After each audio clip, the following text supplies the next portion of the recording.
You're watching the Desert Moon Hockey Podcast with Matt and Rich.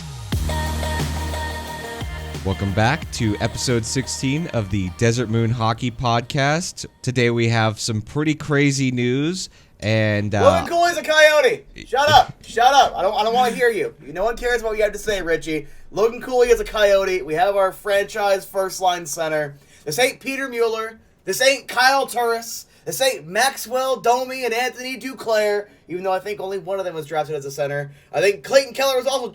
Not even Clayton Keller, because he was drafted as a center. Didn't know that before, but hey, we have Logan Cooley. Today's a good day. It's been a very good weekend. Richie was right there as this man was brought to tears with just the moment knowing that this rebuild is actually legit, knowing that we have actual competent management and leadership and the right guy coming in as number one center. What is up, Richie? How you been? I have been struggling today because I was working on a trailer until very late in the night. So, yeah. But I feel like that's like every time we do the podcast, I get no sleep because I'm crazy. But in the positive note, I got plenty of coffee in my system, so I'll be good to go. You should be able to see that I have the set finally complete. I finally put in the work. I also got the sign. Don't trade Jacob Chicker and change my mind. Yeah. Oh, you got the Michelli picture back there, too. That's awesome. Yeah. So I also won a on the free spin wheel things that they had at the draft party. They had Roadrunners that you could get their photo, and it was signed. So I was like, all right, I gotta go with the Michelli. So that's what I did. Before we get further, can I just talk about a couple player interactions I had? Like when you were off, hanging out by the front, and I went off. I had a couple lengthy conversations with Bob Hehouse. That was a lot of fun.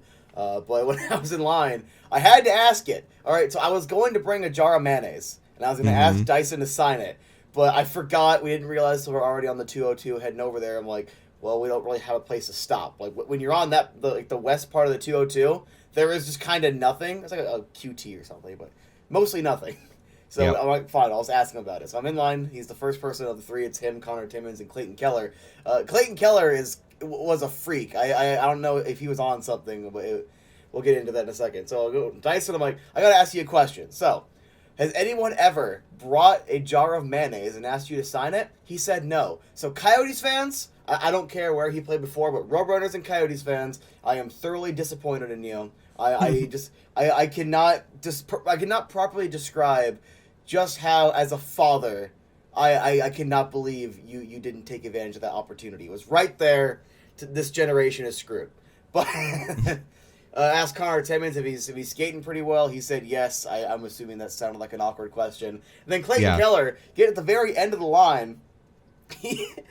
My wife swears he was on something because he wouldn't make eye contact with anyone. Or at least like by the time we got there, he had like a stack of already pre-signed pictures, and he didn't even look up. He just grabbed one and handed it to me. So I like kind of shouted at him like, "Oh, you're a beast! You're an absolute unit." He kind of like looked up, scared at me.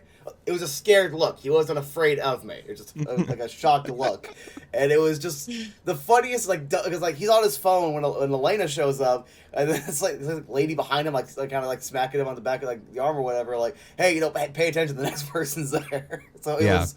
I don't know. I know he's an awkward guy, but like I figured it was just social awkwardness. I've been pretty awkward before. Apparently, according to my wife, at least, you could put your own opinion. I was the most social of the entire group of all of us there, so I guess I've become the butterfly of everyone. But yeah, maybe a little more. You're very much an extrovert, that is for sure. I always thought I was an introvert. I guess when I'm comfortable or just when I feel like being an idiot, which is every day. I understand that. I mean I walked around with the sign that said "Don't change chicken," so I got to do all my talking through that board. So you had to Dusty express. Dusty came and gave you some love. Howler came and gave you everyone looked at that sign and was like happy about it. And I'm still mad that Dusty he stole my idea. Thank God I didn't wear this jersey underneath. I just wore like a t-shirt because he had the blazer on. He had the sport jacket on. Yeah, I'm like. Come on, man. I mean, I wore it better, but come on, man. Yeah, that was a great event. I thought they did a good job. Yeah, it was a smaller venue than we're used to, obviously, because normally they do it at Gila River Arena, and can't do that. And your new home is Memorial or still being something. built, so you also can't do that. But overall, I thought it was a great event. Obviously, it was all free. Yeah, I thought they did a good job. It's funny going back and watching because you vlogged it and put it on your main channel. For those who are listening and don't know, shameless plug here, AZ Sports Guy. He has the whole event vlogged, and it's funny because it was really loud in there because it was bumping. They had music going and stuff like that. So I already was like experiencing vocal fray, and then when they drafted Logan Cooley, I was like screaming, but it was just like high pitched. I was like, ah! Like it was so funny. I'm just like, oh god, like that's how I sounded. Dude, But I looking back at the footage, I can hear you screaming over me. Like, yeah, I just see, and I don't know why my wife let me walk out of the house like this. I know why, all right, because she wants me to dress like I'm in my 40s. Don't, something about, like, you gotta look like you're a dad or something. But I, like, got my little beer gut and my open, like, sports jacket, my ASU hat, and my glasses, so I look like I'm, like, 40. I'm like, come on, yeah! I hear you. I don't hear me first. I hear you.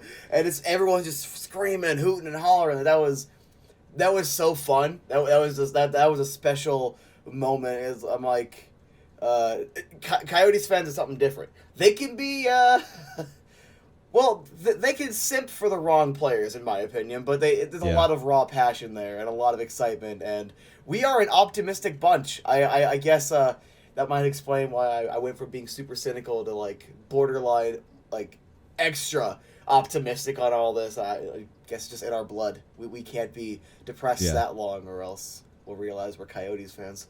my wife, she's just like, I'm so glad you knew who they were picking because I couldn't hear who they picked. I was just like, I'm sorry, because like in the draft they say where they're from, so they'll say from like the U.S. NTP, and she's like, you just started screaming. I couldn't hear who they picked. I'm like, I'm sorry.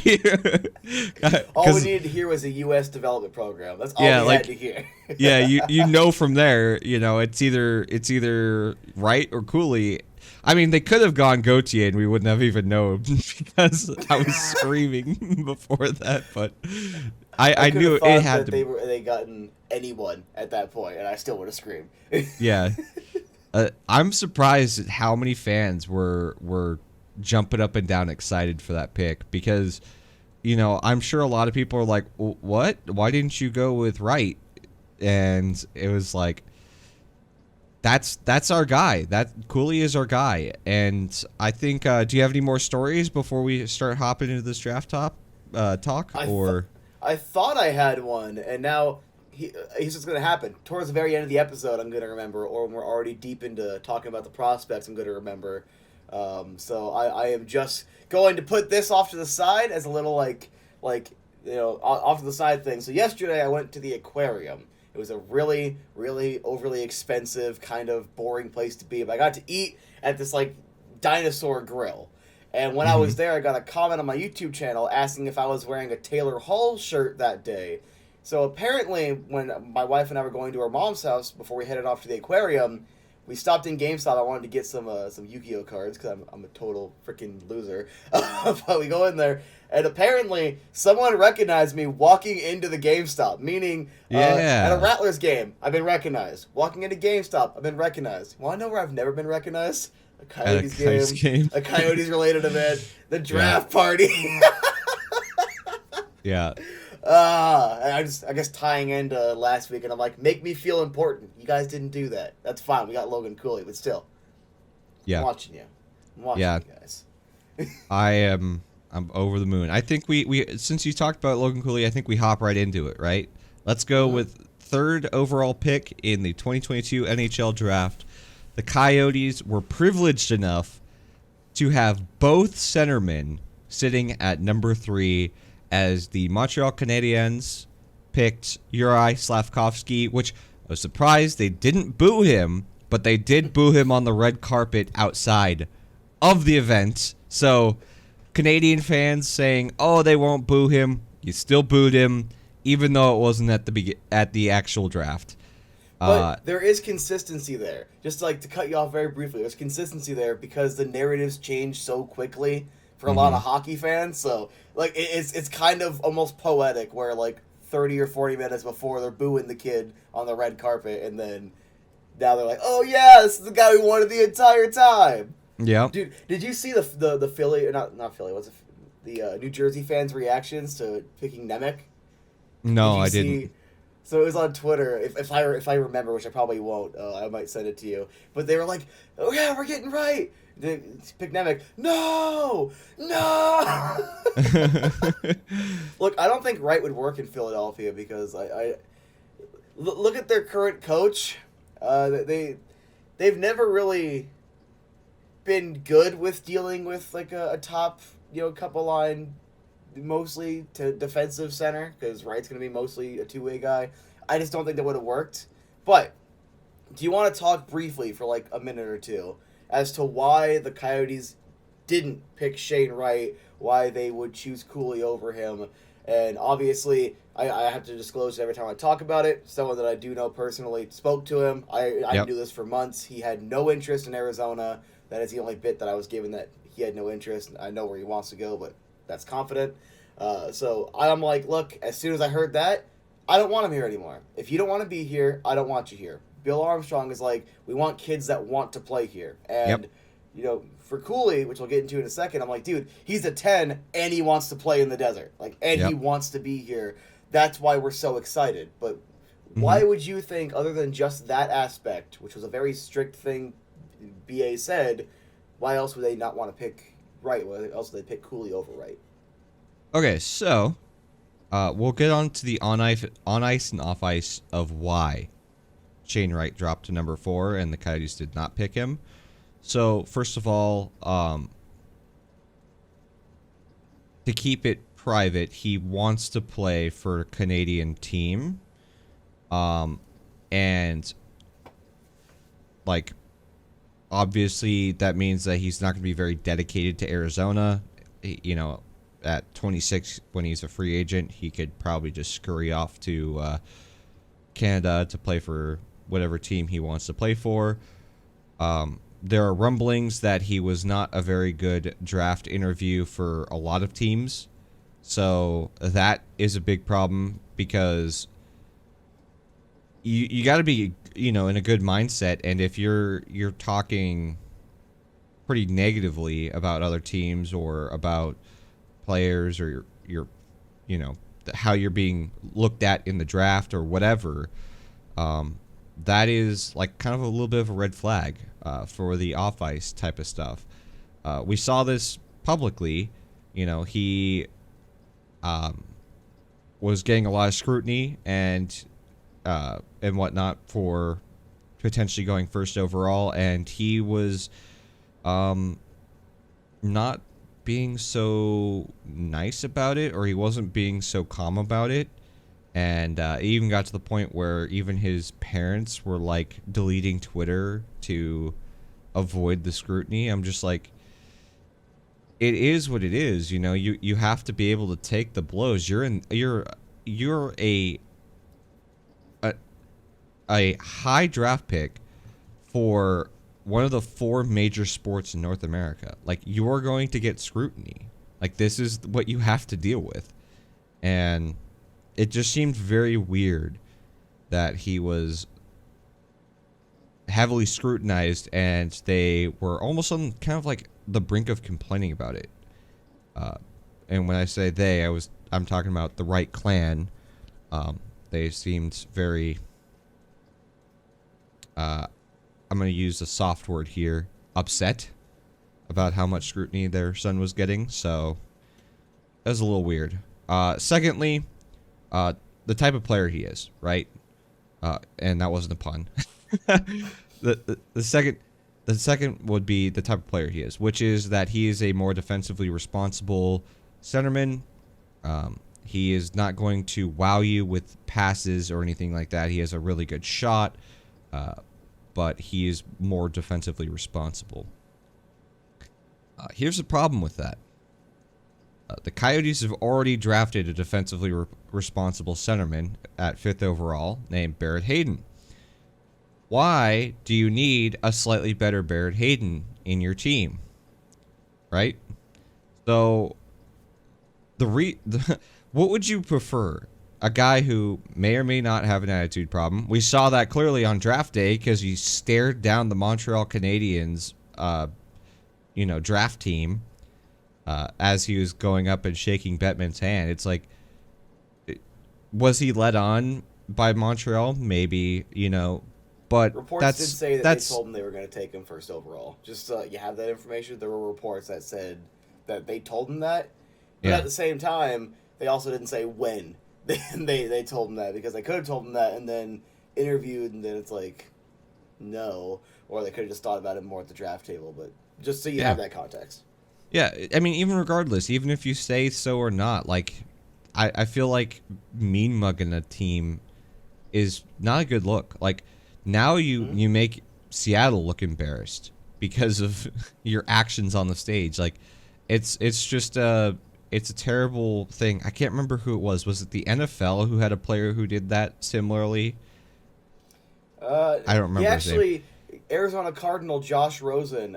He in like the post draft interviews, like, I think he was taken 14th overall. I forget where his spot was when the Cardinals took him, but there were X amount of teams above me that made the mistake of not picking me, and I'm gonna show them that they made a mistake for the next decade. Shane Wright said the exact same thing, and the whole like mean mugging thing, where I'm like, look, that's a very immature thing. And I was commenting on a Seattle fans YouTube page. Where I'm like, hey, I really hope that these reported attitude problems get ironed out, because I had nothing against Seattle. And on top of that, on paper, Matty Beniers number 1, Shane Wright number 2. That is a lethal top 6. I got nothing against that in any context. But how many times have we seen maturity issues ruin careers? Let's just take a slight detour just to extend on this point, but only for like 30 seconds. Not the same severity, completely different severity. But look at what someone's attitude, look at what someone's off-ice issues in Tony DeAngelo has done to his career and any team he's gone to.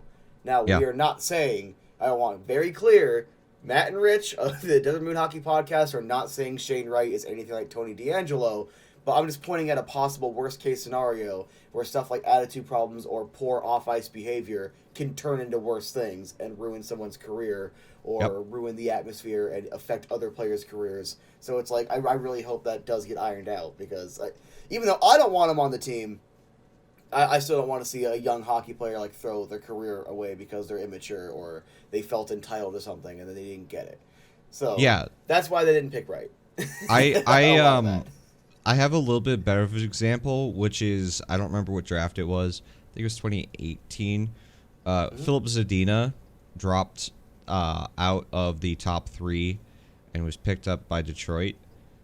He had an interview quote after the draft saying, "I'm going to fill everybody who didn't pick me, I'm going to fill your nets with pucks." And, I mean, a bit snarky, but if you walk the walk and talk the talk, then fine. But Philip Zadina has not become a regular NHL player. He has not filled the nets of the people who didn't draft him previous. So, just one of those things, like, if you're going to have an attitude problem, you better back up that attitude problem. And, yeah, we'll see. But to go back to who we picked with that 3rd overall pick, Logan Cooley, potentially going to be one of the best offensive centermen in this draft. Has some incredible speed, hands, skill, shots, pretty good. It's not great, but the vision, the skill, the hands, all that is really good. That is what you're getting. A lot of criticism goes on his size because he is 5'10 and a half. He'll grow probably another half inch, probably get to about 5'11. You know who else is 5'11? I don't know if you've heard of him, but Sidney Crosby is 5'11. So, I don't know. Just kind of a weird guy, But I think he sounds like a scrub. Sorry, what did you say? I was coughing. He sounds like a scrub. Yeah. Of course. Probably like a fourth line plug, like Yeah. a Paul Bissonnette type, Now, granted, I'm not saying he's Sidney Crosby, but to say like, oh, you're not 6 foot, so you can't be a centerman, that's absolute BS. And so I think it is great that the Coyotes went with the guy who they needed skill for. As I was mentioning, they already have Barrett Hayden, who can be a defensively responsible centerman. You don't need that on your team. You need a guy who is a guaranteed, bona fide first-line guy. Don't know if he'll be a franchise guy, but he'll at least be a good first-line center. So I am super happy they did that. Obviously, as I'm talking about the attitude thing with Shane Wright, the opposite is kind of similar with Cooley. He is already publicly stated he doesn't mind the 5,000-seat arena. It doesn't bother him. He sees their vision. He sees their goals. He is ecstatic to come to Arizona because he always looked up to Clayton Keller as he was going through the United States Development Program. He sounds like he's saying all the right things, which is good mindset to have. Another interesting thing I saw was they did the draft day interviews for day 1 and day 2 of all the players that were there. Mm-hmm. Somebody spilled the beans about their interview. Apparently, one of the first things that the Coyotes did when you walked in to do the interviews with the Coyotes is they sat them down and they played the video about what the new arena would look like in Tempe. And so I'm assuming their pitch was probably like, do you see our vision? Would you want to be a part of our vision? Which is, I think, a good pitch, but very, very interesting. So that is the pitch that they're going for is the arena side of it. I'm a very simple man.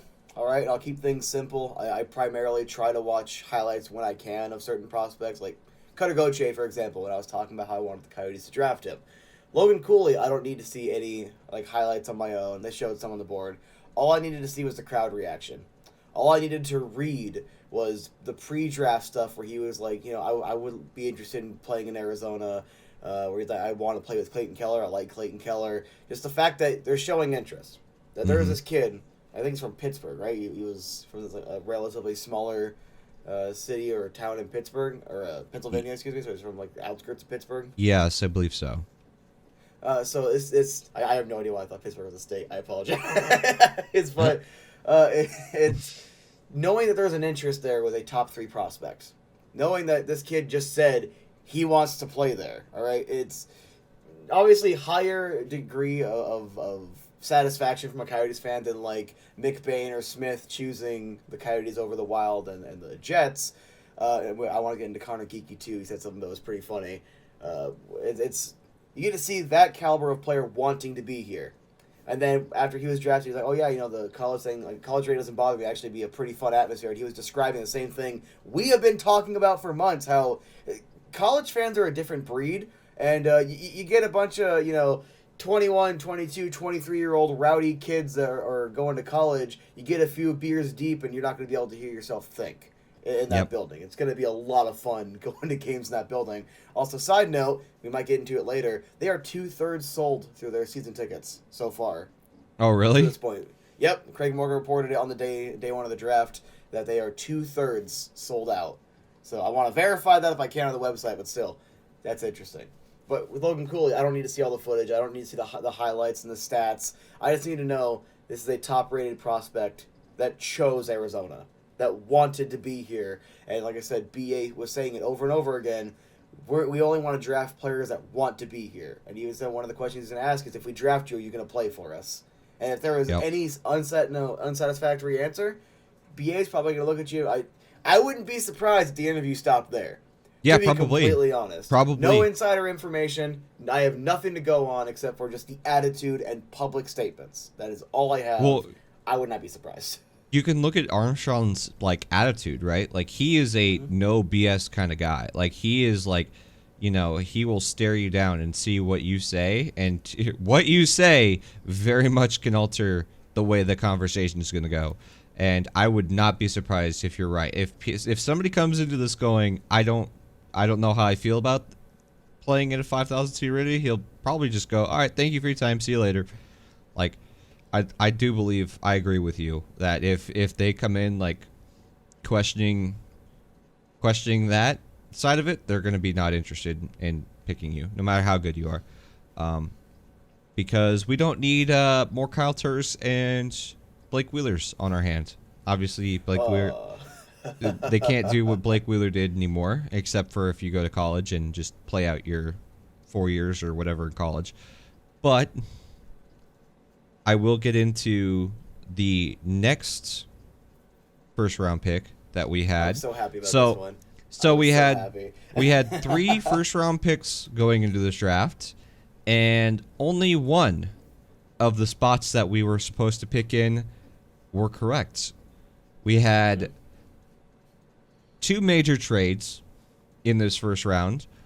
First one being, which was really funny because when we were at the draft interview, they brought on Luke and I believe it was either Heater or Matt McConnell to start talking, and somebody yells in the back, "We traded! Turn the TV back on!" And they like immediately stopped them and brought the TV back on. So the Coyotes, I'm going to pull up the trade here,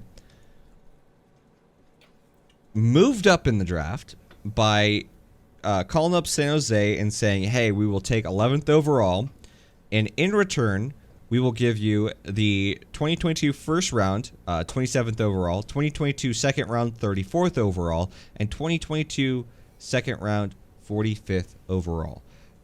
That is a lot of assets for the newly acquired San Jose Sharks general manager. I don't disagree with the trade on his end. I think that it was pretty smart. You get 3 assets for 1. Yes, it's not as high quality assets that you would get at 11, but he desperately needs players under contract to stop the bleeding from the cap space hell that he's in right now. Makes sense. It makes a lot of sense why he would do this trade. I thought it was a great trade for San Jose, and an even better trade for Arizona because they had all the assets. They had 7 assets going into this draft. They had 8 a few months back, but they decided to trade 1 away for, I believe it was McBain. So going into this draft with 7 assets, they trade 3 of those assets to move up to 11th overall, where they picked your guy. You were quite high on him. The Conor Geekie, funny enough, is very similar play style to, it reminds a lot of scouts similar to Jumbo Joe, which, funny enough, he, the pick was for San Jose, and they traded away. But what are your thoughts on Conor Geekie? Funnier enough, I actually won the Stanley Cup in NHL 22 before the draft party because I was just bored, killing time for my wife got off work. I traded up Nikita Gutsev, who I made into a 30-some-odd goal scorer, and 2 second-round picks to trade up to 7th to get Conor Geekie. He was my highest draft pick in that before I left for the draft. So I thought that was really cool. I'm like, oh, hell yeah. They're finally on the same page as me. They're high on Geekie.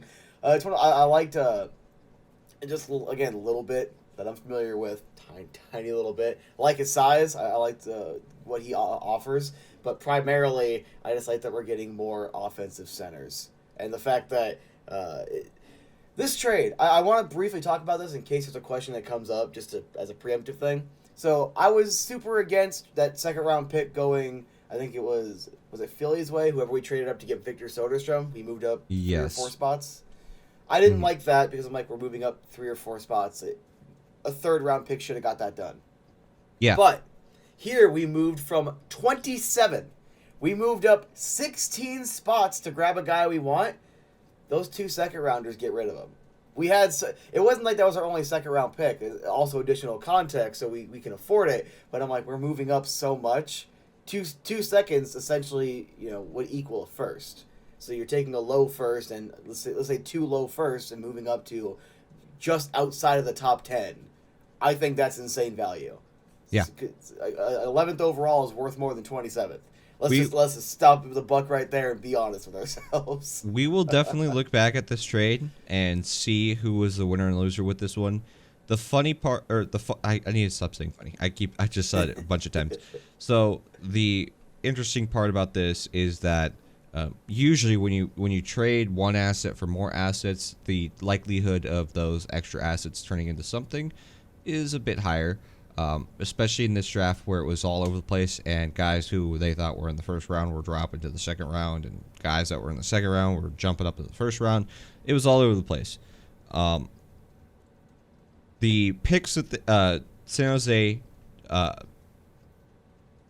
acquired, what is it, drafted with, was Philip Bystettel, Cameron Lund, and Matthias Havlid.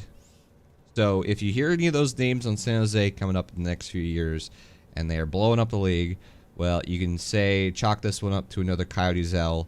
But I think we are going to be very happy with Conor Geekie. And holy crap, we went from having one of the weakest center depths to having a beautiful young I'm trying to blank for my words here. A beautiful young Core of center centers, prospect. just Center going that to was take you to the future. yeah, like center prospect pool. That's what I'm trying to think of word wise. Yeah, I think that is great. The biggest knock that I have on Conor Geekie that I've seen personally, watching the tape. No, I don't go to see these games live in person. I live in Arizona. Don't have the time. I do have my passport, but I don't have the money or time to go watch these games. I like a lot. I think his vision is incredible. He has a great pass. He's a big body at 6'2", I think.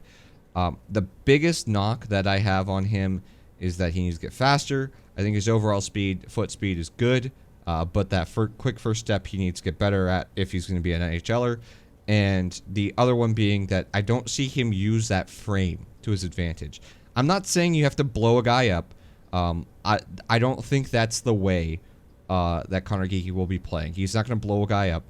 But if you're going to have a big frame like that, you got to learn how to use it. I don't see him driving the net as often with that frame and being able to outmuscle a player while they're trying to defend him. He needs to get better with that. I think that is one of his major flaws, in my opinion, that he needs to get better with. If you want inspiration, Connor, go watch Jumbo Joe. I believe that he could be potentially a Jumbo Joe type playmaking centerman.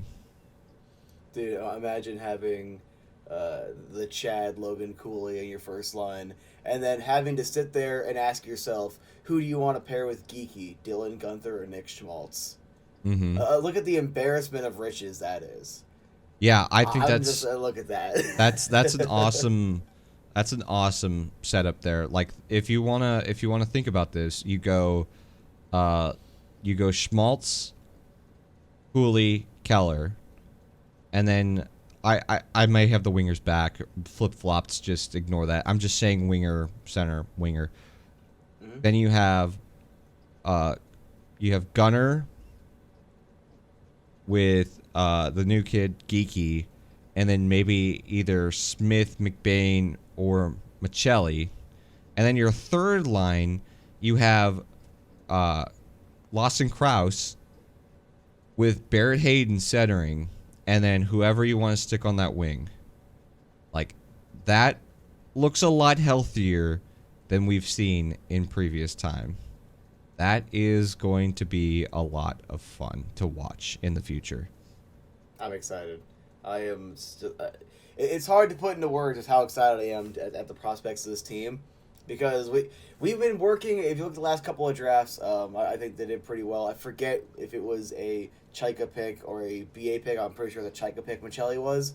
But a lot of the later round guys are developing into decent players you could use, with Michelli being like the best example of someone that might have 20-goal potential in the NHL. Still has a good way to get there. The fourth-round pick, you're going to take longer. Still has a way to get there, but I think when he gets there, that skill ceiling is high.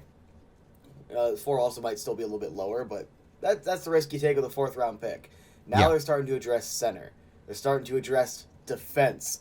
And it's funny. Last year, in last year's offseason, going into this year, I'm like, look, they already have plenty of prospect depth to get them through for the next year or 2. But then it's going to look very thin very quickly. I know, hey, look, we're a year later, and it was looking very thin very quickly. They couldn't get assets like this in quick enough. And via a trade, we got a guy that I was hoping, with how much Brad Lambert was falling, we can get him. So we get 3 centers in the first round. And that just, it increases the likelihood one of them is going to hit exponentially. But it also increases, if Geekie busts, Lambert can come in. If Lambert busts, Geekie can have that spot. That's the way I was thinking. But they acquire Zach Cassian, very good 4th-line plugger. He's going to be a guy that's going to kind of protect your young kids. That's all I'm expecting. Maybe 10 goals, if that, but it's fine. They acquire the 29th overall pick in exchange for their 32nd, so who cares about the 32nd overall pick? And they get, in the future, a 2nd and a 3rd. The 3rd's 2 years from now, the 2nd's 3 years from now. And one thing I love that BA's mindset was that we want to get picks for the next 2 to 3 years of drafts, because we need to reinvigorate this prospect pool. This is all paraphrased, but it's just, we need to get good young talent in this system and do it consistently, so we have a good flow. And the foresight, the level of just foresight on this guy, it's keeps blowing me away. And then at 29 with that pick, go ahead and introduce the listeners to Maveric. So Maveric Lamoureux is his name. I was not expecting him to go into the first round. The scouts of the Arizona Coyotes also had an interview on the Arizona Coyotes YouTube channel. They were talking about how they believed that he was not going to be on the board for much longer. They thought that he was going to be going shortly after where they picked, so they must have had some inside information. Excuse me. And they decided to make this trade to move up a few spots to pick him. I will say this will be a long-term project. He is 6'7", which you can't train size, as they say. You can't do it, no matter how hard you try. But the thing is that he is sub 200 pounds for being a 6'7" player. He is very, very scrawny. He needs to definitely get some more mass. He needs to get some more muscle and really fill out into that frame. But with that being said, he is not weak, as he finished first overall in the 2022 Combine. That is not subjective. That is not a guessing game. That is done by pure metrics. He was first. So this is a kid who will be a beast physically. Now, will he be able to make the NHL? I don't know. But he has all the attributes for a player to be around for a very long time. Don't believe me? Go look at Zdeno Chara. Don't get me wrong, I like Zdeno Chara, and I think that he was and still is all right, but he was a player, and he's been in the league for a very long time. Why is that? Because he's, 6'9"? You can't teach size. When you have a twig that is much longer than everybody else's, and you have a 6'7" wingspan, you cover a heck of a lot more ice. I don't think he'll be offensively very great. I think he'll be what they're looking for is a guy probably at best second line, but he will definitely be, I think, a third liner if he does make the NHL, and he is going to have a massive wingspan, and he has a very good first pass, and he's pretty speedy. He's pretty speedy. This is a guy that's not going to come in the league in probably the next 3 years. I'm going to put it at maybe 4, maybe 5 years from now. We'll see him. I think he will play a few more years in, I believe it's juniors, and then he will definitely be hitting the AHL, where he will continue to grow his game in the AHL. I don't know. Maybe he'll blow us away, but I see him as a long-term project. A guy who also in his interviews, very bubbly, very happy guy, yet very, very much has a snarl side when he is playing the game. So I like it a lot. It's a little bit of a reach, but at the same time, when you look at, 20 to 50 pick range, a lot of those guys are interchangeable. So you go with who you want. If you see this being a long-term project and you like the projection of him, take the risk. You took 2 centers in this first round. Go with your risky pick. You can't teach size. And on top of that, I always find the argument to be a little weird, but I kind of get it, where it's like, oh, when you hit a certain part of the round, that's basically a later round pick. I see it usually as an argument to like devalue picks, but when you're at 29, just 5 years ago, that was 1 pick away from the final spot in the first round. So it's basically a second round pick. I actually kind of get it for this when it's that close, and it's, hey, you know what? Why not go ahead and swing for the fences here? It's funny with Chara. I'm not high on him. I think he probably should have retired 4 or so years ago. Yet he still gets NHL contract offers. He still gets regular playing time. And you're right. You can't teach size. You can teach a lot of things. You can teach strategy, skill, skating techniques, whatever. You can't teach that.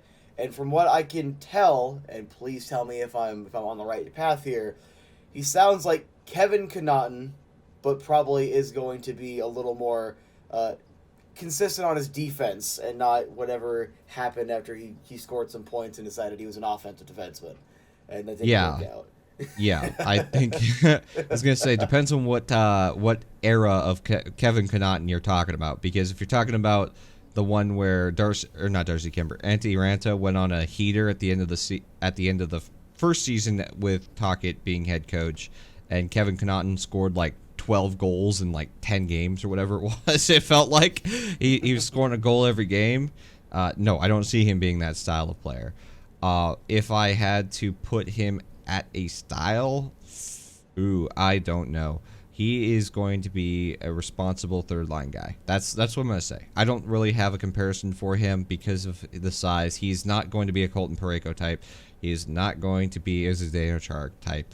He is going to be a guy that you stick on your third line and just have him play responsible. I guess if you're going to go with a big guy, I guess Zadorov is pretty big and he's physical, but he's not as like defensively irresponsible as Zadorov. Zadorov was like really defensively irresponsible. So I guess you could kind of make that comparison, but I think he kind of has his own style. He's not a guy that you can go, oh, he's similar to Jumbo Joe. You really can't compare him really to very many players. That's also why I brought up Kevin Connaughton, because I loved Kevin Connaughton when he was here. Because why? Big, burly defenseman. He's your third pair. Depends on who's healthy, who's injured. Probably even your 7th defenseman. But the thing was, he was big, he was physical, and he would crush you when he came into the zone. I don't remember him being too fast. I don't remember him being like a shutdown guy or anything. He was just that big, burly dude that if you're gonna carry the puck across the line, you're probably gonna hit the ice. And that's what I liked about him.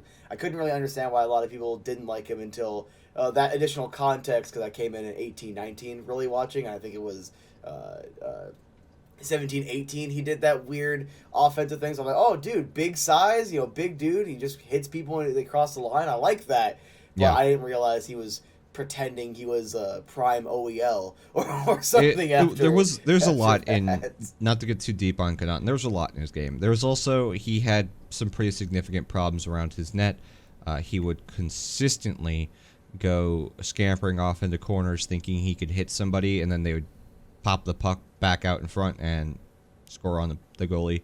That was a really major problem with him, is that he could not stay with the defensive structure and couldn't resist trying to go for a hit in the corners and absolutely getting punished by it. That's the one downside, because everything has pros and cons, positives, negatives. where it's like I prefer that big, burly, physical style of defense. The problem is if you can get around it, if you can flip the puck past someone, if you could dodge the hit, you could deke them out. If you could force that puck over to a good tape-to-tape pass, or even just in the area of one of your other skaters, you create an odd man rush. That is one of the problems with it. But when it works, and it just depends on how it's implemented, who you're playing against, game plans, a lot of it, and execution. But when it works, boy, is it just classic hockey, and I like that style. So if he's anything like that, but you take a lot of the big flaws Connaughton had and you tighten those up, I have no problems with that being your third pair defenseman. I don't know why I said third pair center. Third pair defenseman, and I like it. I like the pick. Worst case scenario, we always see, oh, you could have drafted this guy or that guy. We got Logan Cooley and Conor Geekie. I don't care if every other pick misses. Yeah, I genuinely don't at this point. I was about to say that because of those first two picks, we're calling you out, Gravitech. I watched your video about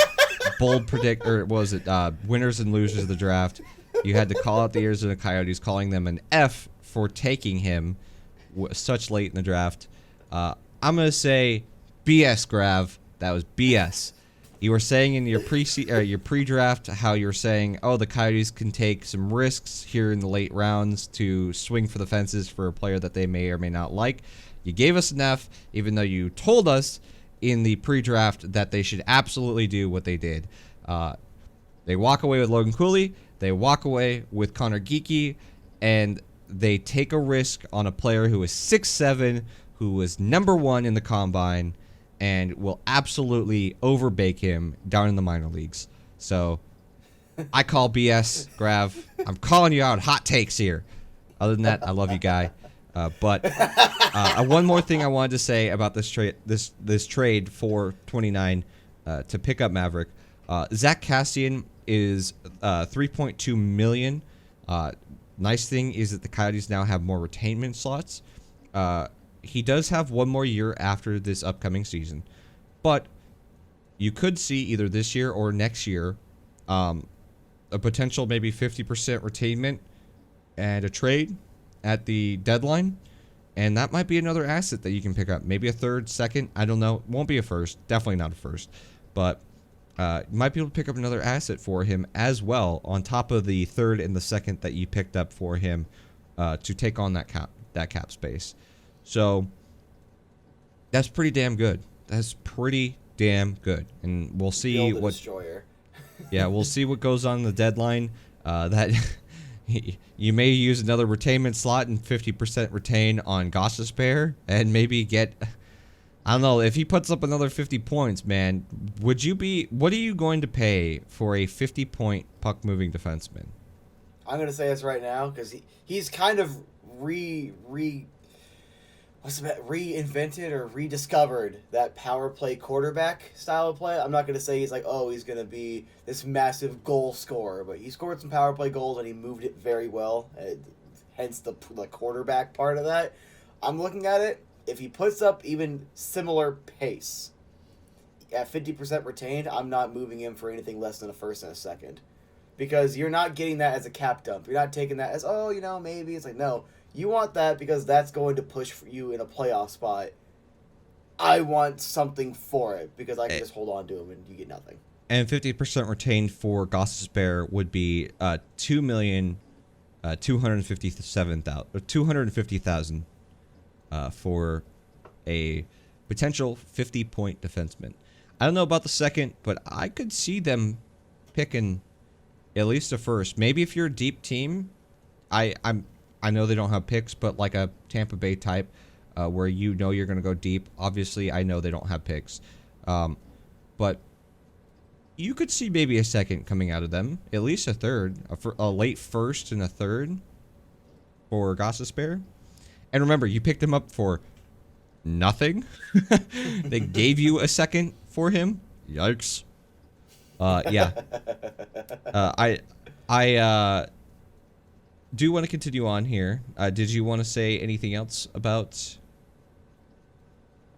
anything I we were just talking like how Cassian's gonna come in here and just hit some people because it's I know it's like that style of hockey I'm not the biggest fan of, where it's like you have a superstar that needs to get protected or something. But with how a lot of our luck is with keeping people healthy, I'm gonna go ahead and just throw my previous opinion out with the trash and be like, hey, I'll take a guy that's gonna protect the young kids and keep them in the games. Yeah. Because that's Cassian's good for that. And worst case scenario, you just keep him for the 2 years, and then you have a roster player for the next 2 years while they're in ASU. So no matter what, they're still getting something out of this. And I'm not going to complain about Cassian. We're not going for a playoff spot. We're not going on a cup run. I'm not looking at him like I need him to score 15 goals. I'm looking at him like, go out there, give me maybe 10, hit some people, be an energy guy on the fourth line. That's all I'm asking, and I'm asking nothing more, nothing less. Yeah, he throws one big hit once or twice a game. A home game. I think the fans are going to love him for that reason. It reminds me of when the Coyotes kind of sucked and they got, was it Ryan White? It was White. I don't remember his first name. But the fans loved White. He was one of those guys, just physical, fourth line kind of grinder type, and the Arizona fan base loves those types of players. So I'm sure he'll get a lot of love here in the desert, and if he throws his body around, I'm sure people are absolutely going to adore having him on the team. Get to watch some fun while they're potentially tanking for Conor Bedard. All right, so let's go ahead and from the second round on, we're going to try to be quick because we're at over 50 minutes so far. So, second round, 36th overall, Artem Duda, defenseman. So you're going to be hearing a lot about this in these coming picks. I don't know. The later picks, I don't know too much about. My top 30, I watch a lot of the top 30s. As for the late round guys, I don't watch nearly enough. Russian player, so there is that factor. You have the Russian factor, obviously, with the war that is going on over there. A lot of Russian players are up in question marks. We just saw Karel Kaprizov. I don't remember his name. Kaprizov just got denied entry to the NHL. The goaltender from Philly. To the U.S. twice. The goaltender from the U.S. from Philly tried to apparently dodge the draft, and they detained him and sent him to the military. It is a scary time to draft Russian players, especially because they have a draft which every Russian man has to go through. I think so. I don't know if it's men and female, but it's at least every man. I think every Russian man at least has to do 1 year of military service. I know it's relatively standard for a lot of countries like in Europe, and I would it makes sense in a country like Russia, but I'm just gonna look at it purely as we got another defenseman. It's always good to have more of that. Let's move on to the next pick. All right. So next guy is going to be Julian Lutz. We don't know how he says his name, Lutz or Lutz. He is from Germany. So another German player that got drafted. It's great to see more Germans getting into the league. They had, I believe it's the DEL for a long time.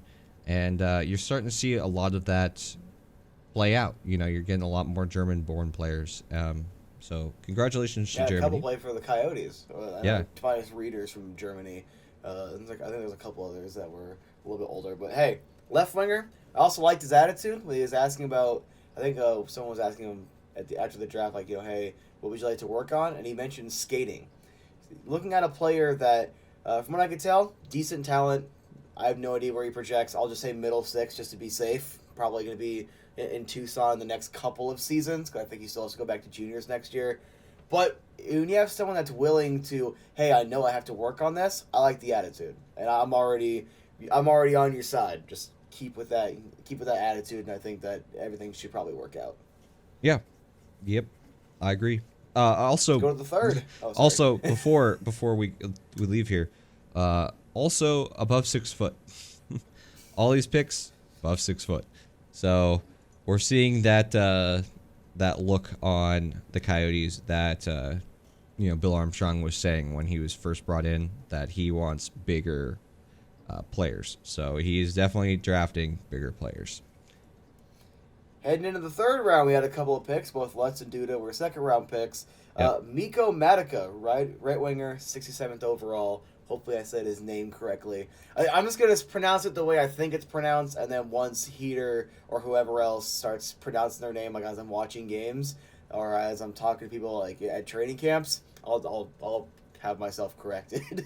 Yeah, it's either Matica or I looked at it and said Matika. I thought that was another way that could be pronounced. We'll find out. It's Finnish.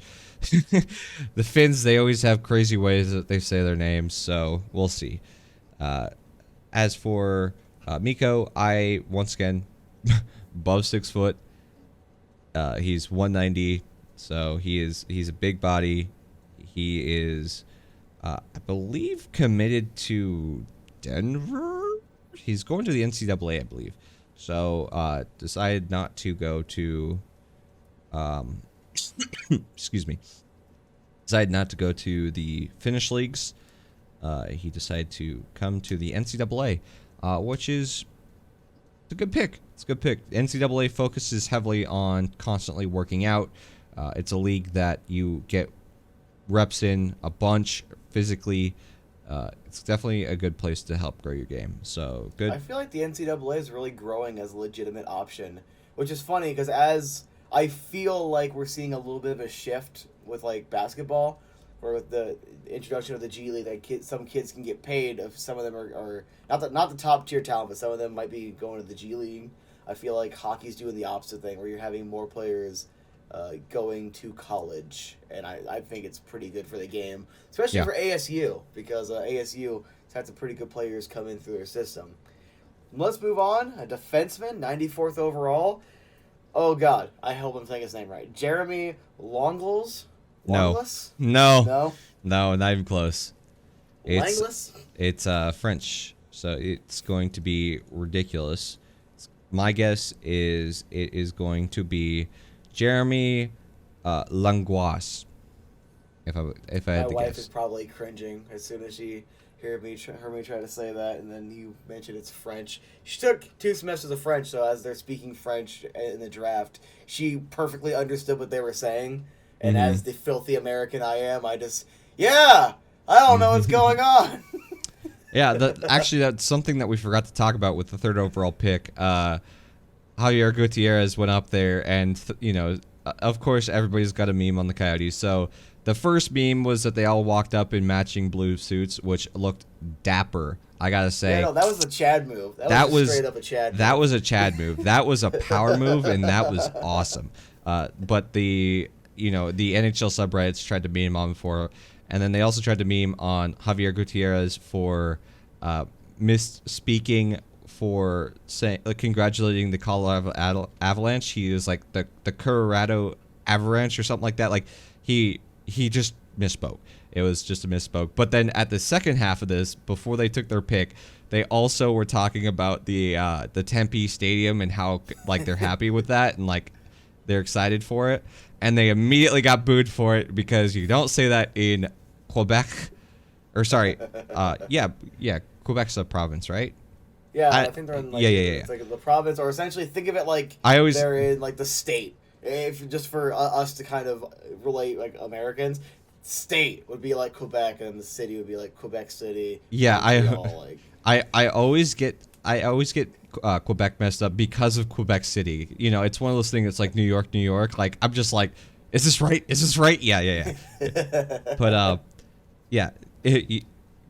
saying that in Quebec, that is a bold statement. They definitely should have took a shot at saying, as much as beautiful as your as beautiful as your arena in Quebec City is, our Tempe deal's looking real great or something. I don't know, but they got booed for it because they like it's the power move of BA having it like, hey, we're a team, we're all wearing the same suits. Talking about how like those suits are super comfortable. I swear to God, he has to be like sponsored or something because he's like, oh yeah, here's the brand on them or whatever. They might now because the peyote heads. Yeah, the masked coyote. Inline. I hate that name for it, but I love that. Yeah, and then it's like the back-to-back Chad move of that, as they know they're about to destroy the entire draft by just building this Stanley Cup champion you guys can't stop. And then, Yeah. oh yeah, also, we'd like to thank ASU because, remember, your arena over there wasn't good enough. We have a 5,000-seat arena because Yeah. there's 5,000 Americans that are worth more than 16,000 a you.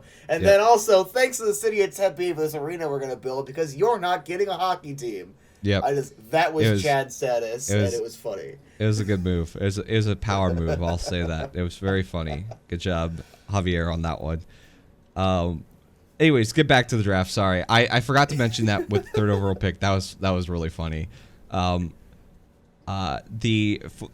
they traded away their fourths, and so they didn't have a fourth in this year's draft. But I believe they traded back into the fifth, or No, did they? No, back into the seventh, Fifth, sixth, right? and seventh. So they have So 3 first rounds, 2 second, 2 third, and then a fifth, sixth, seventh. Okay. And the last ones, do you want to just Yes. right. So Fifth round defenseman, 131st overall, Matthew Morden. Yep. I'll just take more defensive depth. 163rd overall, 6th round. Please, you say this name because I couldn't if I tried. Okay, so it will be. Oh God! So the first name is gonna be hard. Is it Maximilian? Maximilian? Yeah, it's Maximilian. That's a dope way to spell that. Yeah. I think I might name my kid Maximilian. And then like I'm that. gonna guess that the S is silent, so I'm gonna go with Zuber.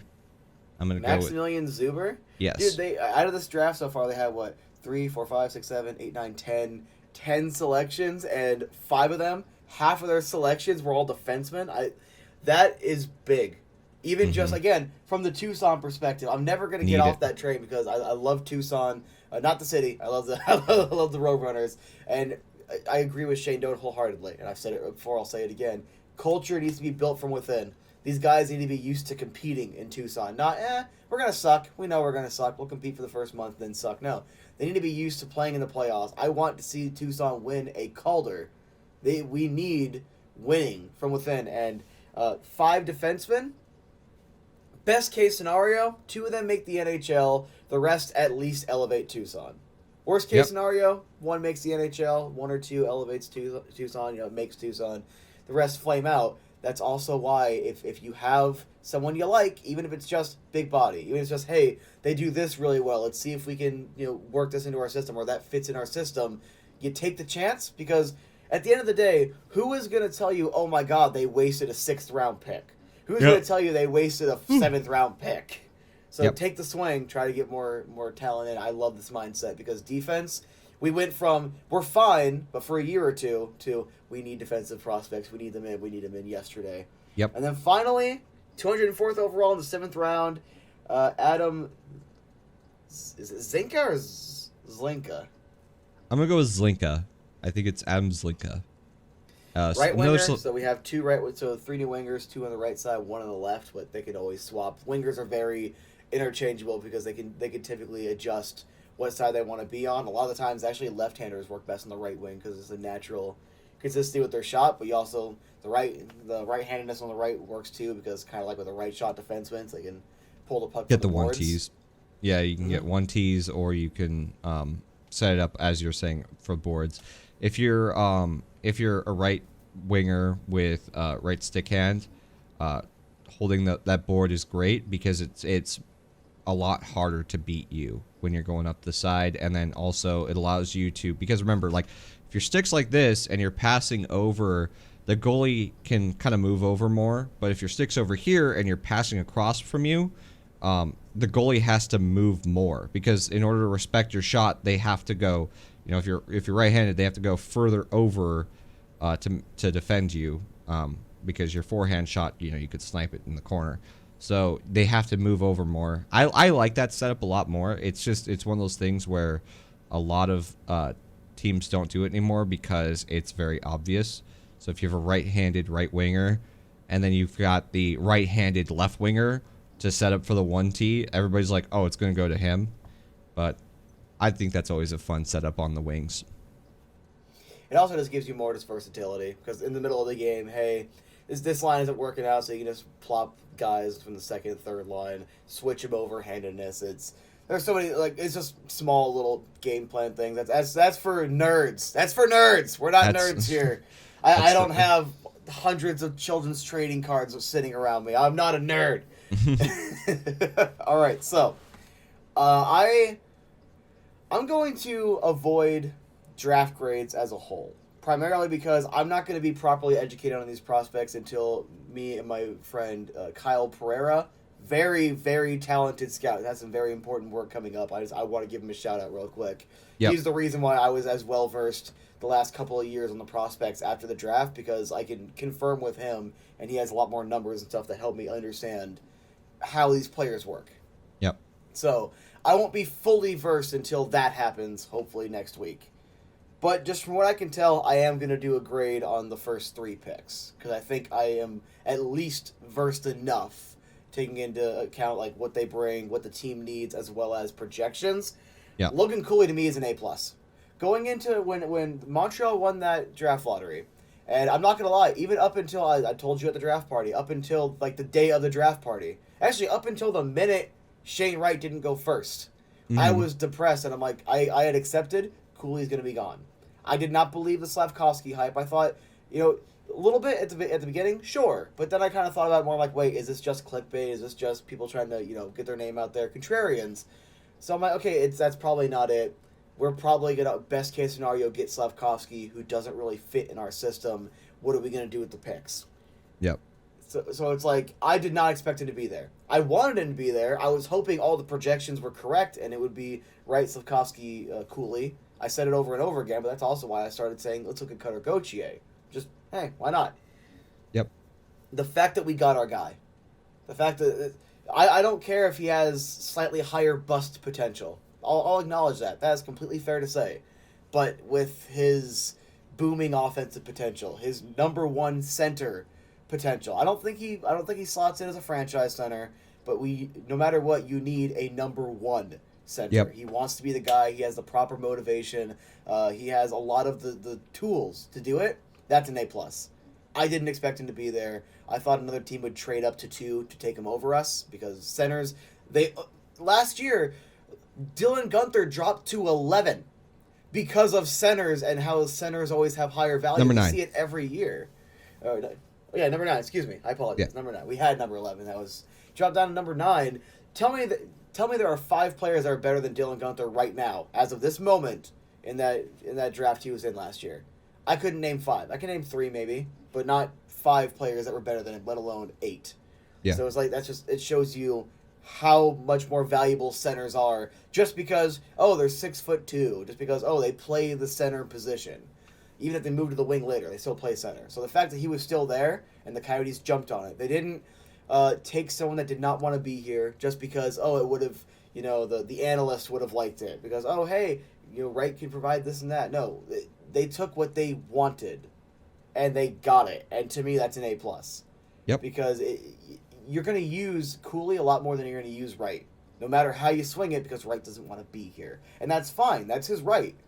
Pun. But that's his right, and he is free to want to be wherever he wants to be and feel whatever way he would feel about getting drafted by whatever team. We wanted Cooley. He wanted to be here. It worked. And look at how everyone was screaming before they even said his name. Mm-hmm. That tells you exactly, we got the right guy. Yeah. And if he busts, absolutely. Fine, sure, I'll look stupid. I don't care. I have full faith in this kid, and yeah, that's an A+ for me. Yep. Anything else to add before I move on to the next? No, I agree with you completely. I think, Cooley versus the Shane Wright argument, is one going to be better than the other? Who knows? Who cares, right? As you were saying, if Shane Wright's better, congratulations, Seattle. I'm glad you guys got a great center. Shane Wright didn't want to be here in Arizona, and we'd much rather take the kid who is going to want to play here in Arizona and want to be a difference maker. And that is important. If you are watching up to this point, I just want to remind everybody to give us a like, a follow, a subscription. I did not do that at the beginning, so begging, please make sure to do so. If you're this deep, you might as well subscribe or follow, because you clearly like us enough to stay around. So definitely. Or they're just horrified and confused by the train wreck that is the Desert Moon Hockey Podcast. They're just like, do these guys really think they matter? These It's guys really that. think their opinion's important. It's that, or it's a child with a tablet and they just left it running. It, You know what? it's one or the other. No in between. We don't make content for children. We're GA here. Actually, probably closer to PG-13. I like to use occasional strong verbiage, but I just go ahead, leave the kids unattended here. You're not going to hear the F words. You might hear an S word here or there. But Yes. shameless trying to get more view time. I do want to say, if you are somebody that just adores looking at draft picks, you should absolutely go look at the Arizona Coyotes draft pick list. I cannot believe that Bill Armstrong has pulled this amount of assets in. So 2024, he's got 3 more second round picks, 3 more, or sorry. So let me clarify. When I say 3 more, I should say 3, because one of them is our own. So in 2024, we have 3 second round picks, 3 third round picks, and 2 fourth round picks. That is insane. Like, he just continues to just stockpile draft picks. I'm dumbfounded. It shows they're actually committed to a rebuild.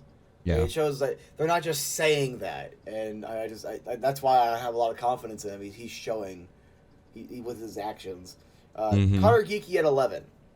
I'm gonna just say this is probably a B plus. The only reason I'm not saying it's an A is because there are still some concerns. Obviously, it just depends on where you projected him, where you thought he was gonna go. If that was the only dance partner you had, because let's say he only was gonna go 18th, just as an example, random number pulled from my behind.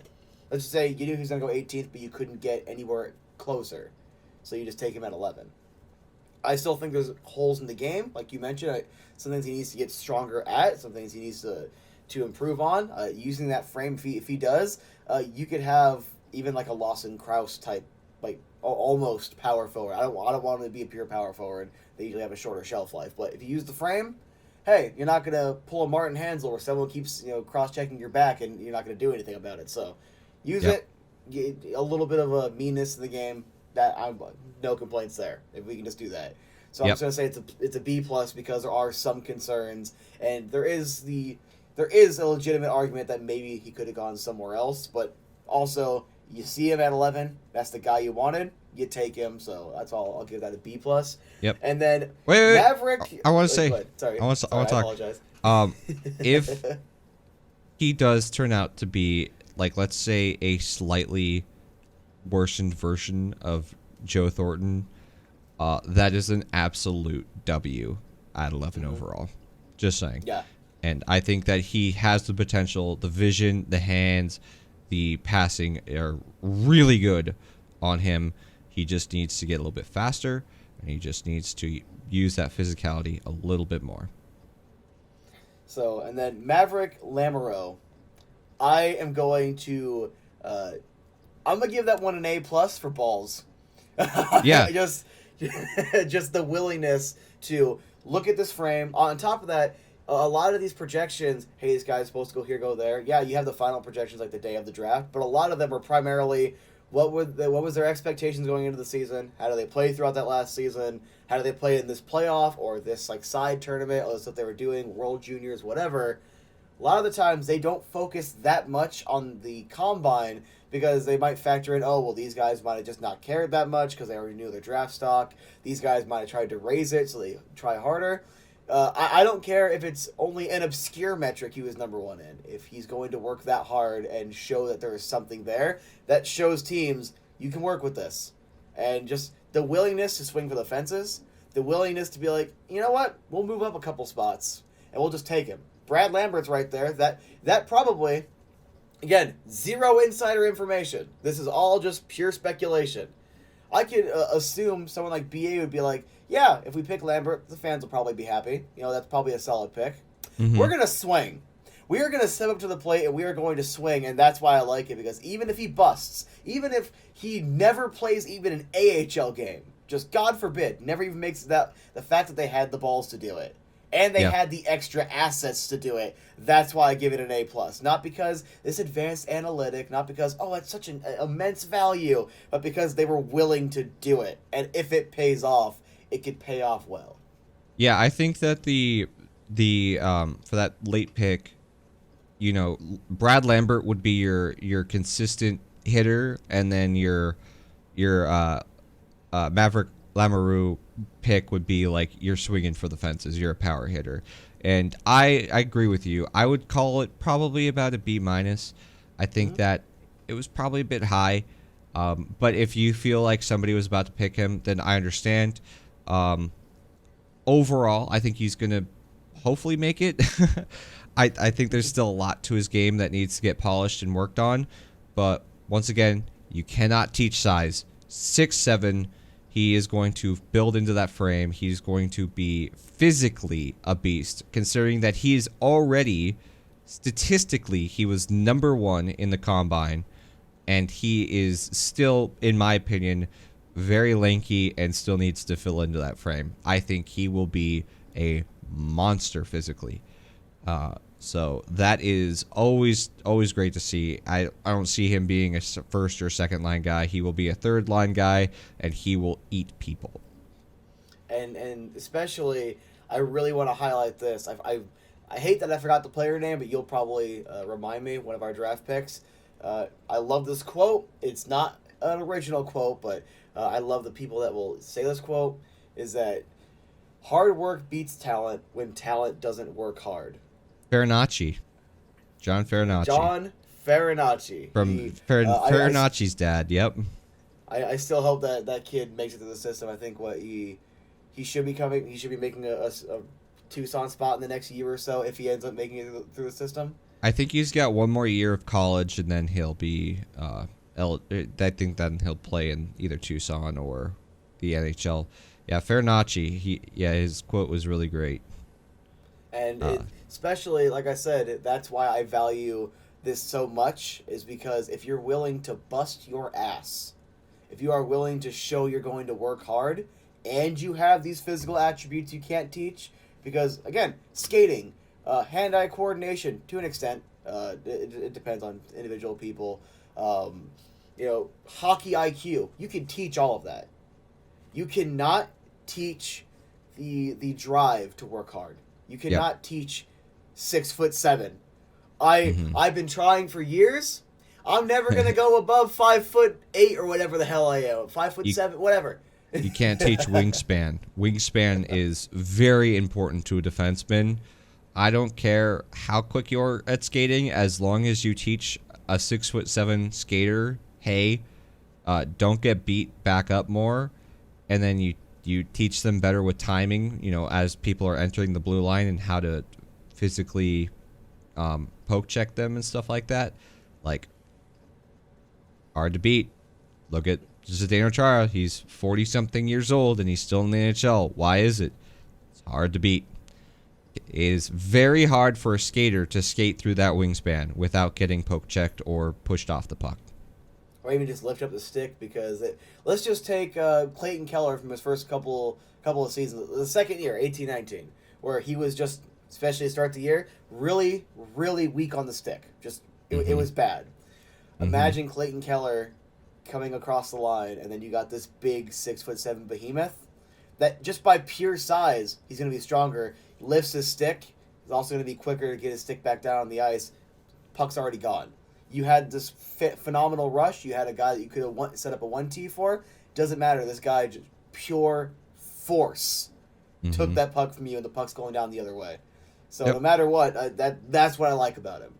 It's the work ethic, the size, the potential. He could not work out. I'm still not going to care, because the only other pick I was high on around this time was Brad Lambert. And even if Brad Lambert booms, let's say he turns into a second-line center, we have 3 really good centers, 2 prospects, and 1 younger guy, Barrett Hayton. We have 4. We also have McBain or Smith, one or the other. I don't know who's going to play the center of those 2. I don't think both of them will, but I think they're pretty damn good. I liked what I was seeing from McBain at the end of the season. I think he'll be a pretty damn good, at least third-line center next year. You know what? Let's do this, because this also might be a good segment. What does this draft, the center depth, do for McBain, Smith, and to a lesser extent Barrett Hayton? I want to talk about Barrett Hayton a little bit on my own channel later, so I want to be brief here. But out of these 3, where you can go rapid fire or you can go detailed, what do you think these picks do? Do you think it lights like? I'm leaning a guy like McBain with how competitive he is going to be a fire lit. I think Yeah. he could reach 20. Doesn't mean he will, but I'm just saying if you get, it depends on the competition. The guys you have there, people's willingness and drive to want another NHL contract, an NHL roster spot, it literally contextually doesn't matter. If you get those right combinations, you could see some really damn good results, and I think that's going to be very beneficial. Because I think McBain, I'm leaning towards him and or Smith are going to re-sign here because you're going to get more consistent minutes here. Yeah. So rapid fire here. The Coyotes historically have always been pretty poor at drafting and keeping the cupboards full, and that has shown over the years because players will come in, they give them a position, and they flame out.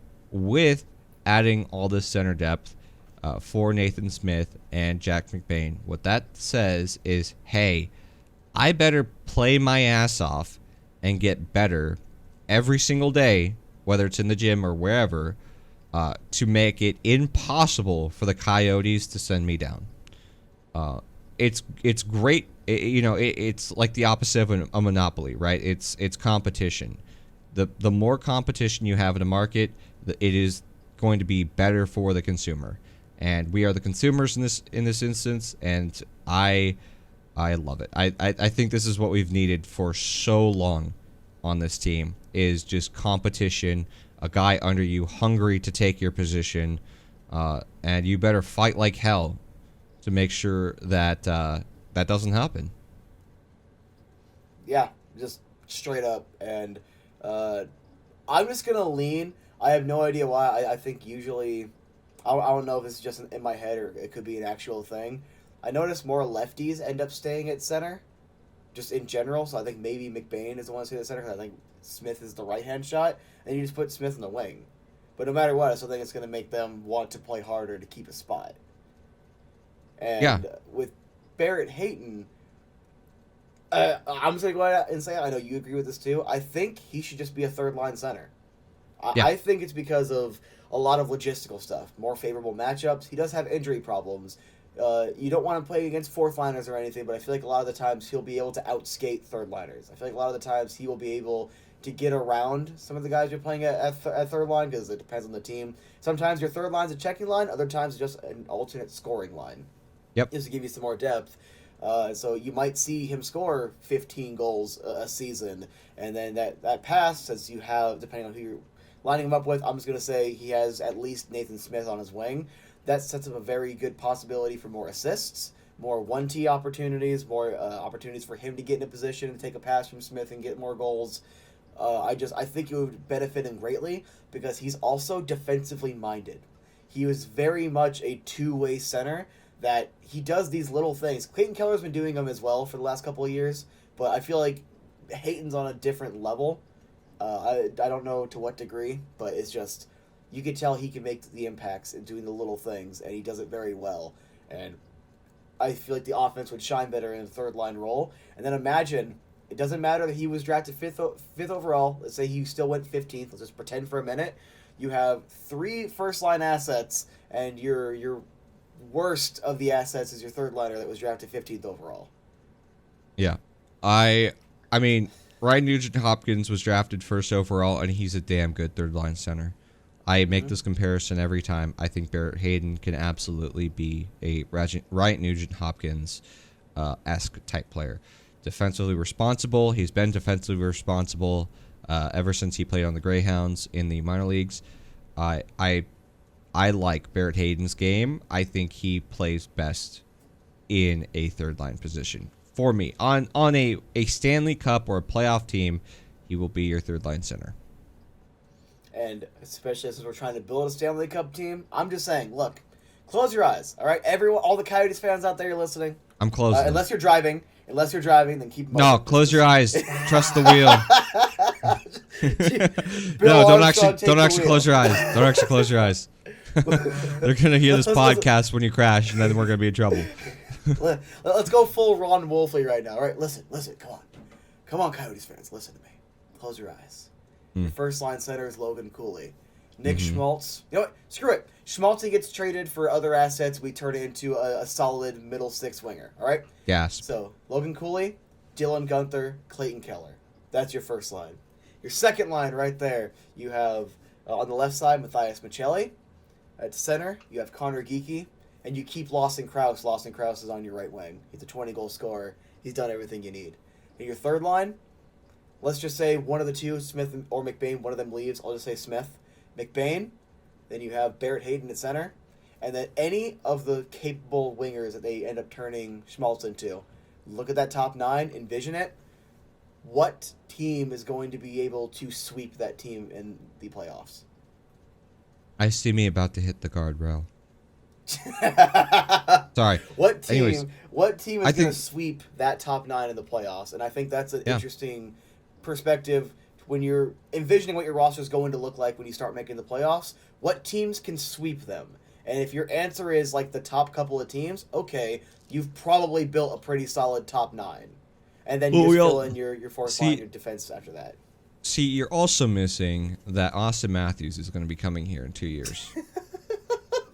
And so he'll be added to that. Going to the wing, Lawson Krause down to the third line, and Austin Matthews your second line center because Logan Cooley's a Chad. Logan Cooley's my first line center. Austin, sorry, I don't care you paid your dues. Screw your Rocket Richard. That doesn't matter. You play in Canada.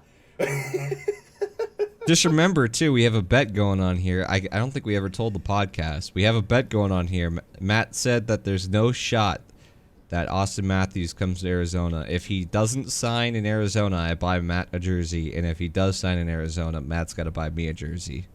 Yep. So, that's our bet going on here. I think it happens. I'm pounding the table. Austin Matthews is going to be an Arizona Coyote. Tage Thompson, Matt Nees, and Cutter Gauthier will be Coyotes before Austin Matthews is. Bet. Don't at me, Canada. Stay mad. We're just taking all your best players. You know what? I wouldn't mind Tage Thompson. I think he's a good winger. I just don't know where he'd fit. Because in that prospective roster, you'd put Tage on your third line with Barrett Hayton and Jack McBain. Well, I think Tage is center. No, I thought he got moved to the wing. No, I think he went from the wing to center. I think you're right. Yeah. I think you're right. Hey, that would be your backup in case Conor Geekie stalls out or he goes to the wing. I'm just saying, imagine it. Again, go. I don't think Buffalo's getting rid of. I don't think Buffalo's getting rid of Tage Thompson anytime soon. I think they're real happy with that one. To come back. Matt Nees, he needs to come to Arizona. Cutter Gauthier. Look, how about this? How about a new rule? Since Austin Matthews, it wasn't worth it to keep the team in Arizona just for us to get only Austin Matthews. From here on out, Arizona-born players can only play on the Coyotes. From here on out, if you draft an Arizona-born player, you must immediately give them to the Coyotes for a 7th-round draft pick. True. Also, do you remember who drafted Tage Thompson? No, I do not actually. Tage Thompson was drafted by the St. Louis Blues, and then he was traded in the Ryan O'Reilly trade. Damn. Bill Armstrong, he's been watching. He's been watching the Arizona kids. Just saying. Who would you trade for Tage Thompson? You know what? Right now, out of all the current assets, who would you trade for Tage Thompson for Nick Schmaltz? 1 for 1. Don't at me, Canada. All right. If you could make a trade to acquire Gauthier right now, as well as Matt Nees right now, what would you be willing to give up? Oh God, that'd be a lot, and I don't know who you'd be able to. Can I put one gently used Jacob Chikrin on the market for those two?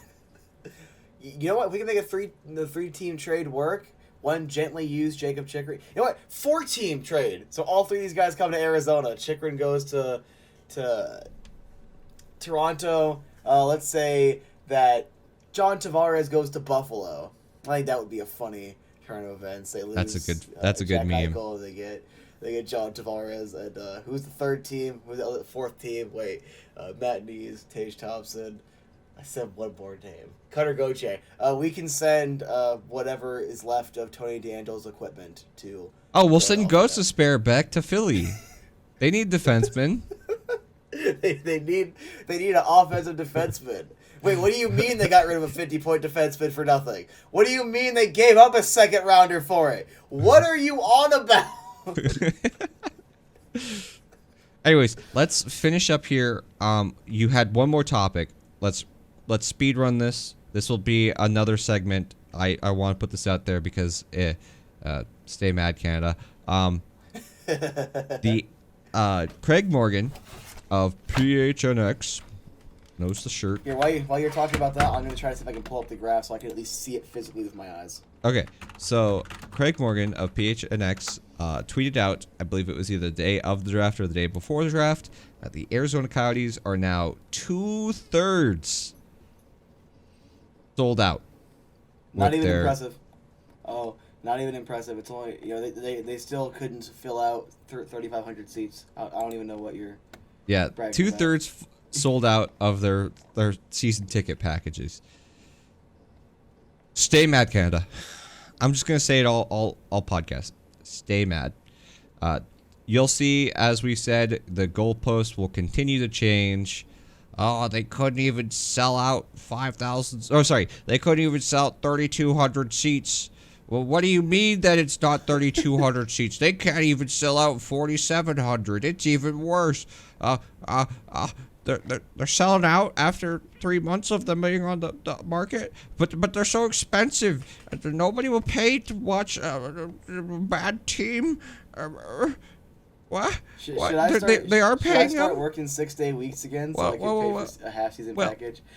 Of course they can pay out those packages. It's just a college arena.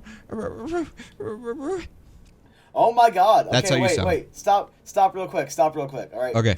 Shut the hell up. No one cares what you had to say, Richard. First and foremost, please. I'm gonna send you a link real quick in the chat. I want you to look at this as I'm looking at it. All right. So, first and foremost, the only additional, from what I remember, it was Center Ice, then the Goal Line season, and then all the Den is sold out. The Center Ice Club, the second most expensive ticket package, is also sold out. So there is still the half season for Glass and Center Ice Club. There's still the full and half for Center Ice Premium, Attack Twice, and Attack Once sides. And there's still the half season for the Goal Lines. But they are 2/3 sold out, meaning they're probably just another 100 or so tickets away from selling out a couple other categories. Look at the bottom. I want you to steal at least one of these pictures. I want you to look at the bottom here and look at these mock-ups and how they show the arena's going to look. You need to explain it, one, because we have audio listeners. Two, I am recording my screen, and if I do so, I'm going to drop our cameras. So I cannot look at it. So I'm riding blind like the listeners here. You got to explain to us here. So here's exactly what's going on. So I'm looking at these. Just follow the link when we're done recording this. I'm looking at these mock-ups of the arena, and they are beautiful. Guess what logo is at Center Ice? The Sun Devils, because the Coyotes won't have their logo on the Center Ice. No. Because, wait, what? My narrative is broken? No, disclosure. It's only a mock-up. It's on the Coyote site, so obviously it's going to favor the Coyotes. But on the mock-up, a full Kachina at Center Ice, with a Kachina underneath the scoreboard, a Kachina on each of the scoreboard jumbotrons, because it would be presumably a Coyotes game. Arizona Coyotes branding elsewhere, as well as the Sun Devil fork on top of the on the little in-betweens on the jumbotron.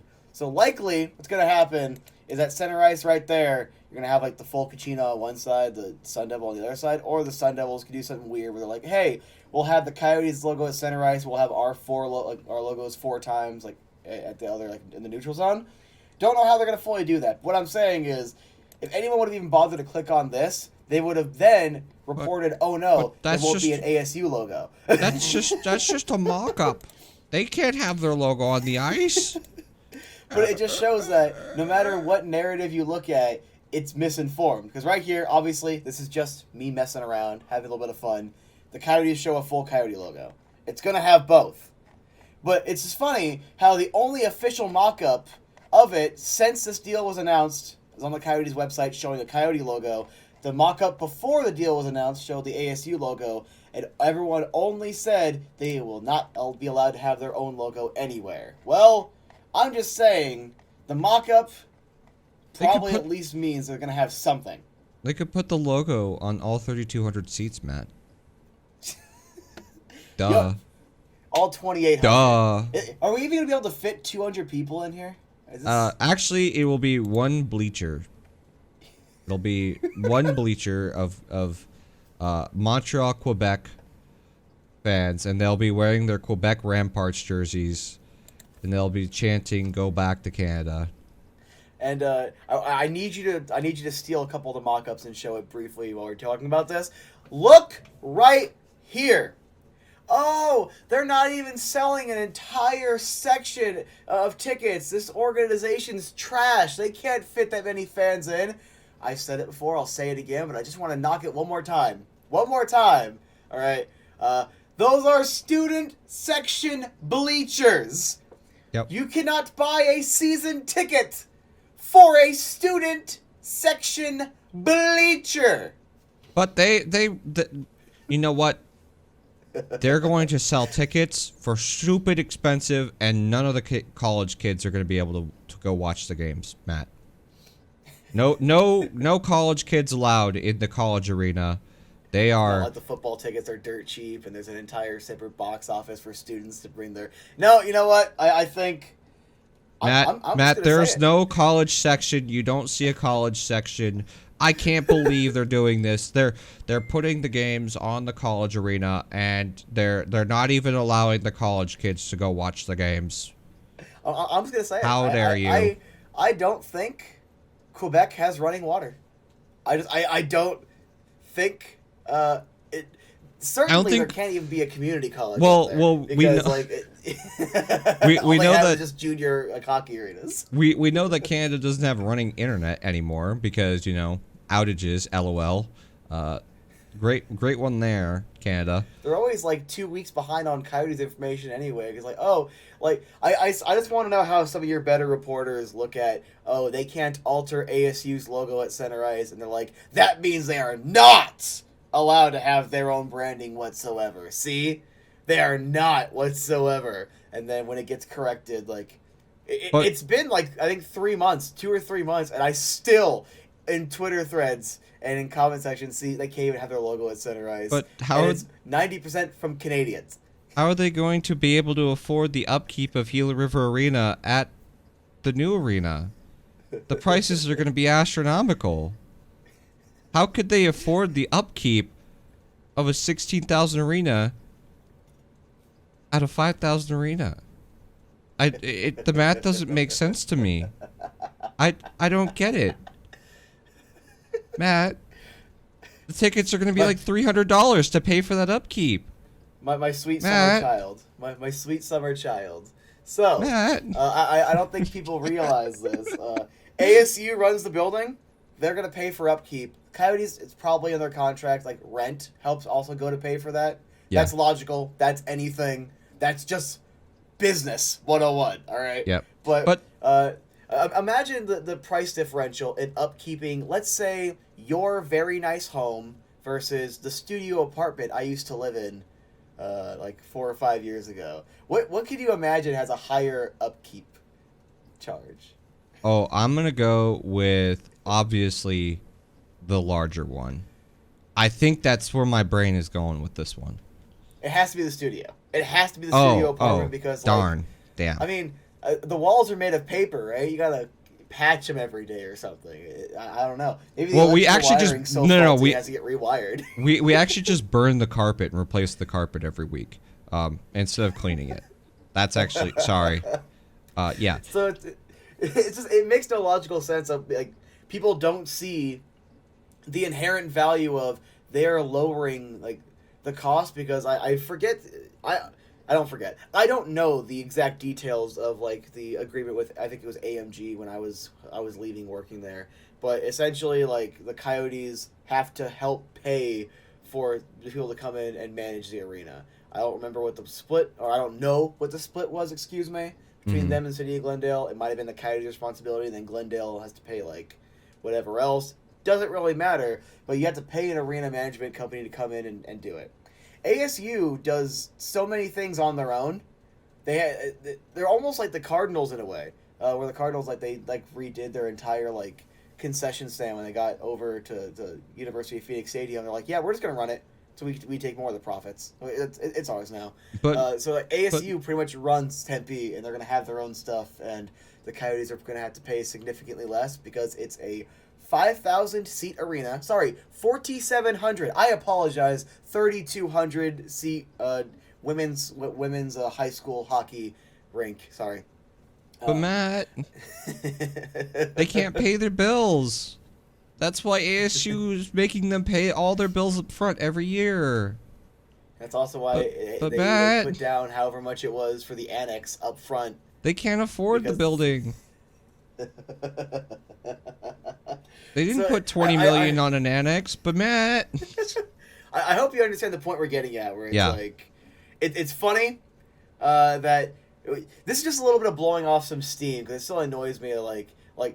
It's genuinely not meant to be offensive. It might be. I don't care. It's genuinely not meant to be. I intend to offend. If I think something sounds stupid, I try not to say actual bad words or actual legitimately bad insults. But it's the first question that comes to my mind is, how do you operate a motor vehicle, or do you even have running water? Because I'm how can you have internet access when it's within 5 hours the logo misconception cleared up immediately, and it was only there because of terrible reporting by terrible journalists. Yep. And then we're here months later, and it's still you can't even have your logo on the ice. Oh, it's 3,200. Like that one idiot on Steve Dangle's podcast. No, Steve, it's not whatever it is. It's 3,200. It's no, it wasn't, and you were so confident while being so stupid. Yep. And that's my new favorite one. My new favorite one is, well, they couldn't afford their bills. That's why they got kicked out. It's not Glendale said that this was their last year in September, and then the Bills thing came out in December. No, they got kicked out because they didn't pay their bills. Obviously. Oh, well, that's why Glendale did. I'm no, technically, even if you look at it legally, they weren't evicted or kicked out. They just did not extend the lease agreement because they were doing a year-on-year, number one. And number two, everyone just casually ignores the points, so I'm going to throw it in one more time here since this is a segment. City of Glendale reportedly wanted between a 15 and 20-year lease. They weren't going for a 3 to 5 year lease, which would have benefited both sides. Glendale has more time to plan what they're going to do with it after. Coyotes have time to go to Tempe and do this stuff, right? Yep. They're oh no, we're going to do this. And then a lot of oh, they didn't pay their bills, they didn't pay this. I'm to me, again, as someone who has a logical brain, I don't believe it was a clerical error. I believe it was literally, they made a calculated risk of, we want to get them back to the negotiating table. And the city was well, we're the tax man, so we can just kick you out if you don't pay. And they just paid with their separate ways. Well, they immediately cry bullied too. They didn't even tell them, hey, pay us, jerks. They literally just immediately went to a news reporter and tried to report this drama. Well, I know that I think they filed the tax lien, and then because Katie Strang has nothing better to do with her day, she was just apparently she was casually looking up Arizona, even though I think she's Canadian, looking up Arizona tax lien filings and stuff, because that's what you do on a casual Sunday afternoon in your jammies or whatever. You want to know the funny part about that is they filed that, and Glendale didn't even get it right because they filed it for an address that the Coyotes no longer operate out of. It was an address that Ice Arizona operated back when they had 5 owners.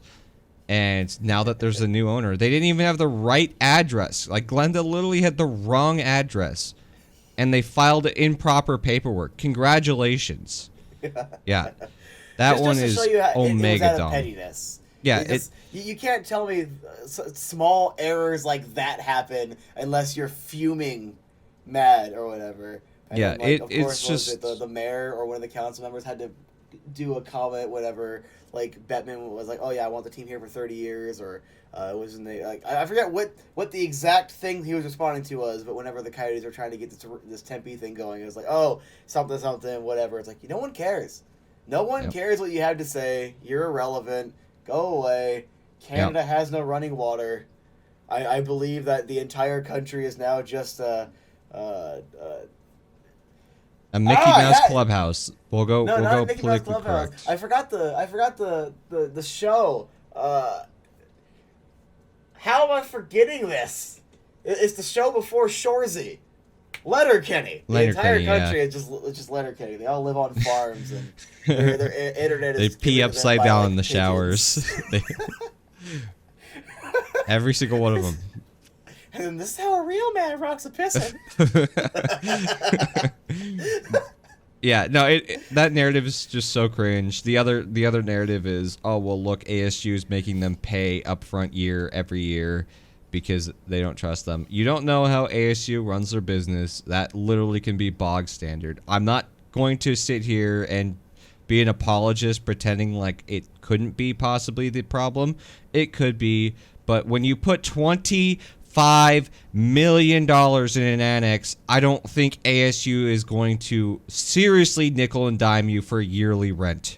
Okay? Although it probably was because of that. It was probably more of like a, hey, just so we have no risk thing. That was probably the mindset behind it, which is logical. Also, kind of fair. It's a consequence when you take a calculated risk. Just so we have actual, I don't even think so. I think that is bog standard for ASU. Remember, this is ASU. Like, they have to protect themselves at all times. Just to put in consideration is the stipulation with the ice. Why do they want that? Well, because ASU was consistently looked at as a party school. They have tried tooth and nail to change that narrative in ASU to become a well-respected university, and they are doing so. And the same rules apply with money. I believe that year-by-year thing that so many Canadians want to throw in there as, oh, the Coyotes can't pay bills, LOL, so they had to put that in there.